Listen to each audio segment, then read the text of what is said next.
Hello learners, कैसे हैं आप सब लोग। चलिए आपकी पीआईबी ज्ञान की क्लास शुरू करते हैं।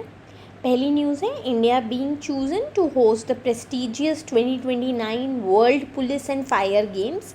तो ये हमारे लिए बहुत प्राइड की बात है और ये हमारे union home minister Amit Shah ji ने भी कहा है, प्रेज़ किया है कि इंडिया ने बहुत देखिए इंफ्रास्ट्रक्चर डेवलप किया है स्पोर्ट्स में अंडर पीएम मोदी गवर्नमेंट, और इसी वजह से हम लोग ओलंपिक गेम्स की बिड भी 2036 में चाहते हैं हमें मिले।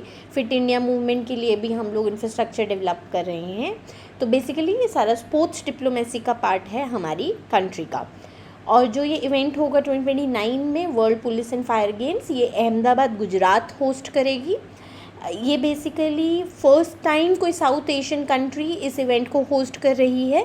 ये बाई एनुअली कंडक्ट होता है और 1985 से ये गेम्स होते हैं। तो सोचिए 1985 से बाई एनुअली हो रही है और पहली बार किसी साउथ एशियन कंट्री को इसको होस्ट करने का मौका मिल रहा है। और जो आपका world police and fire games federation है वो इसको ओवरसी करती है इन गेम्स को, और वो हेडक्वार्टर्ड है कैलिफोर्निया यूएसए में। इसमें बेसिकली सारी कंट्रीज़ के मोर देन 70 कंट्रीज़ के police, fire, custom department, disaster department, इनके जो भी आपके एम्प्लॉयज़ होते हैं, पर्सनल होती है, वो इन गेम्स में पार्ट लेती है। नेक्स्ट है स्टैटिस्टिक्स डे 2025। तो ये 29 जून को मनाया जाएगा और उसकी थीम अनाउंस कर दी गई है। इस साल की थीम है 75 ईयर्स ऑफ नेशनल सैम्पल सर्वे। तो नेशनल सैम्पल सर्वे को 75 साल हो गए हैं बने हुए। ये 1950 में इसे बनाया गया था। और ये जो 19th स्टैटिस्टिक्स डे है, तो जब से ये स्टैटिस्टिक्स डे हम बना रहे हैं उसका ये 19th एडिशन है। इसे doctor Ambedkar international centre new Delhi में बनाया जाएगा और under MOSPI which is your ministry of statistics and programme implementation. देखिए और भी इस इवेंट पे कुछ रिलीज़ किए जाएंगे बाय द मिनिस्ट्री। एक कॉमेमोरेटिव कॉइन निकाला जाएगा और एक स्टैम्प भी निकाली जाएगी to commemorate this event 75 years of NSSO। और भी बहुत पब्लिकेशंस रिलीज़ की जाएंगी मॉस्पी द्वारा, NSS द्वारा, जो कि सस्टेनेबल डेवलपमेंट गोल्स रिलेटेड रहेंगी। Nutritional intake in India 22, 23 and 23-24 में। और एक government of India stat mobile app को भी लॉन्च किया जाएगा for easy public access to official statistics.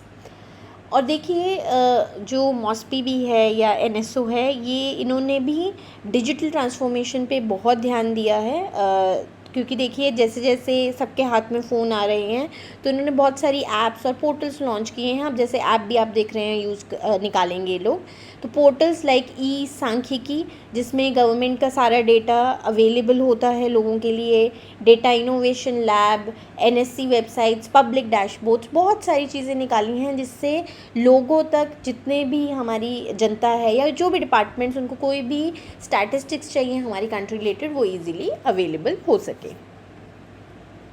Next है अद्वानी का। तो ये एक स्टेट एंड यूटीज़ की वर्कशॉप हुई है under national one health mission. इसे office of principal scientific adviser ने कंडक्ट किया है। इसमें basically national one health mission के बारे में बातचीत की गई, लोगों को, ऑफिशियल्स को अवेयर किया गया और बहुत सारी मिनिस्ट्रीज़ और डिपार्टमेंट्स के ऑफिशियल्स ने इसमें पार्ट लिया है। तो नेशनल वन हेल्थ मिशन क्या है आपका? ये एक पूरी हॉलिस्टिक अप्रोच है। हॉलिस्टिक मतलब कि इसमें हर चीज़ इंक्लूड हो रही है। एक 360 डिग्री आप मान लीजिए पॉलिसी है, इसमें हर एक चीज़ को, पैरामीटर को इंक्लूड किया गया है। तो ये क्रॉस मिनिस्ट्रियल इनिशिएटिव है। इसमें सरकार की सारी मिनिस्ट्रीज़ ऑलमोस्ट जो जो ज़रूरी हैं हेल्थ के लिए, उन सबको इसमें इंक्लूड किया गया है। इसे 2022 में PMSTIAC ने अप्रूव किया था। So PMSTIAC is your prime minister science, technology and innovation advisory council. इसमें basically human, animal, plant, wild life, environmental, सबकी हेल्थ को इंटीग्रेट करके फिर पॉलिसीज़ बनाई जाएंगी फॉर पेंडेमिक प्रिपेयर्डनेस। तो ये कोरोना के बाद बेसिकली इस मिशन को लाया गया है कि कोरोना जैसे जो एपिडेमिक्स हैं उसके लिए हम लोग प्रिपेयर रह सकें। और इसकी इम्प्लीमेंटिंग एजेंसी ICMR है, which is Indian council of medical research. और national institute of one health भी नागपुर में बनाया गया है एज इट्स एंकर। इसे मैनेज कर रहे हैं, इस मिशन को एक एग्जीक्यूटिव कमेटी बनाई गई है जिसमें ministry of health and family welfare के मिनिस्टर, हमारे प्रिंसिपल साइंटिफिक एडवाइज़र और नीति आयोग के हेड इस एग्जीक्यूटिव कमेटी का पार्ट हैं। और एक साइंटिफिक स्टीयरिंग कमेटी भी बनाई गई है जिसे PSA लेड कर रहे हैं, जिसमें बेसिकली यूनिफाइड डिसीजन मेकिंग होता है। और क्योंकि देखिए मिनिस्ट्रीज़ को लिया गया है, नीति आयोग है, PSA भी हैं, तो काफ़ी इसमें डाइवर्सिफाइड आपकी सारे डिपार्टमेंट्स और मिनिस्ट्रीज़ पार्ट लेती हैं। इसके ऑब्जेक्टिव्स क्या हैं इस मिशन के कि एक real time integrated disease surveillance system बनाना है, चाहे वो जूनोटिक डिजीज़ हो, एंडेमिक हो, एपिडेमिक, कोई भी टाइप की डिज़ीज़ हो, चाहे हमारी कंट्री में हो, चाहे बाहर की कंट्री से हमारी कंट्री में आए, उन सब के लिए एक सर्विलेंस सिस्टम बनाना है। लैब कैपेसिटी को भी बढ़ाने की बात है इस मिशन में, और BSL 3-4 लैबॉर्ट्रीज़ का नेटवर्क बढ़ाया जाएगा। करंटली 22 लैब्स हैं। तो BSL 3 लैब्स बेसिकली आपके जो भी डिज़ीज़ होती हैं, जैसे कि कोरोना टाइप डिजीज़ आई थी जो हमारे लिए हेल्थ पैंडेमिक बन सकती हैं, उस पर रिसर्च करती हैं। और जो आपके BSL 4 हैं वो और ज़्यादा जो डेंजरस वायरसेस या बैक्टीरिया हैं जो कल को हमारे लिए हानिकारक हो सकते हैं, वो लैब्स उस पर रिसर्च करती हैं। इवन की टारगेटेड R&D भी की जा रही है for vaccines, diagnostics, therapeutics and environment to human transmission analysis.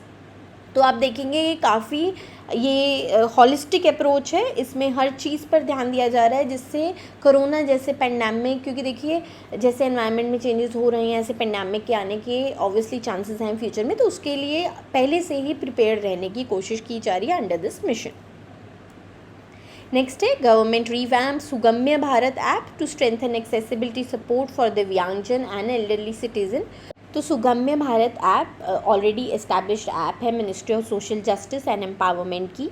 इसमें बेसिकली देखिए जो दिव्यांगजन हैं या फिर एल्डरली लोग हैं, वो लोग जियो टैग्ड फ़ोटोज़ या वीडियोज़ डाल सकते हैं। कोई भी अगर उन्हें लगता है कि डिपार्टमेंट है गवर्नमेंट का या कोई भी जगह है जहाँ पर एक्सेसिबिलिटी बैरियर्स हैं, कि वो लोग मानिए कि कोई चल नहीं सकता है और रैंप नहीं है वहाँ प्रॉपर्ली उनको एक्सेसिबल करने के लिए, एक्सेस करने के लिए उस डिपार्टमेंट में, या कोई भी जगह है पब्लिक प्लेस है, तो वो इसको अपलोड कर सकते हैं। और इस पर अथॉरिटीज़ जो हैं रियल टाइम इस पर काम करेंगी और स्टेटस अपडेट करेंगी कि क्या उन्होंने रेजोल्यूशन लिया है।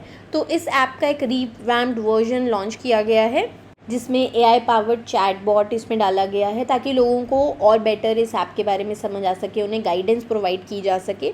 और मल्टीलिंगुअल रहेगा, सपोर्ट बाय AI 23 लैंग्वेजेस में वो सपोर्ट प्रोवाइड करेंगे। और भी देखिए बहुत जैसे विजुअली इम्पेयर्ड लोगों के लिए बहुत सारी चीज़ें ऐड की गई हैं।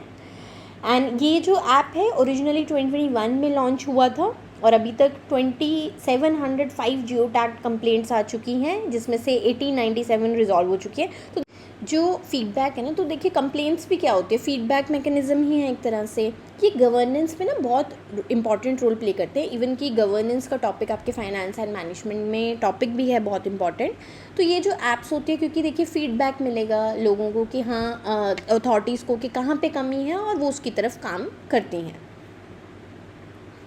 नेक्स्ट है release of publication statistical report on value of output from agriculture and allied sectors. तो ये रिपोर्ट निकाली गई है और इस रिपोर्ट को बेसिकली 2011-12 से 2023-24 के डेटा को इस रिपोर्ट में कंपेयर किया गया है। और इस रिपोर्ट को नेशनल स्टैटिस्टिकल ऑफिस ने ही निकाला है। इसके हाइलाइट्स देख लेते हैं रिपोर्ट के क्या हैं। तो ओवरऑल आउटपुट ग्रो हुआ है, ऑब्वियसली देखिए 2011-12 से 23-24 तक ग्रो ही होगा क्योंकि काफ़ी ज़्यादा टेक्निक्स, काफ़ी ज़्यादा इनोवेशन भी आई है एग्रीकल्चर में।